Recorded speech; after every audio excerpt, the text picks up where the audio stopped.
இல்ல குறிப்பா அதோடைய பீகார் ரிசல்ட் வந்து தமிழ்நாட்டுல நல்ல இம்பாக்ட் ஏற்படுத்துச்சா அப்படின்ற ஒரு கேள்வி இருக்கு. ஏன்னா தமிழ்நாடு காங்கிரஸ் கமிட்டியினுடைய மாநில தலைவர் செல்வப்பிரந்தை அவர்கள் நாங்க வந்து கூட்டணி ஆட்சி அப்படின்றத நாங்க கேட்க மாட்டோம் அப்படின்றத சொல்லியிருந்தாரு. இது எப்படி இல்ல எப்படி எப்படி எப்படி கேட்பாங்க? அவங்க எதை வச்சு கேட்பாங்க?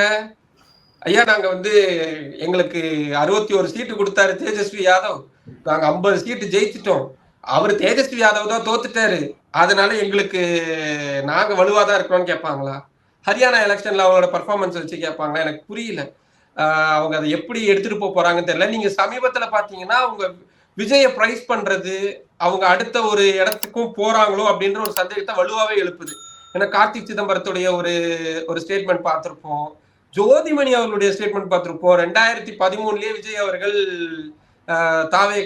காங்கிரஸ்ல சேர இருந்தாரு, சந்தர்ப்ப சூழலால சேராம போயிட்டோம் அப்படின்னு. கூட்டணியில் இருக்கிறாங்க திமுகவும் காங்கிரசும்.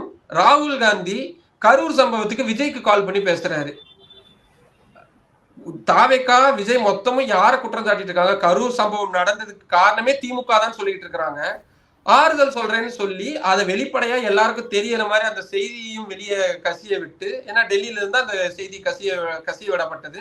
அப்கோர்ஸ் நியூஸ் ரொம்ப முக்கியம்ன்றதுனால எல்லாருமே கேரி பண்ண வேண்டியதாகவும் போச்சுனாங்க.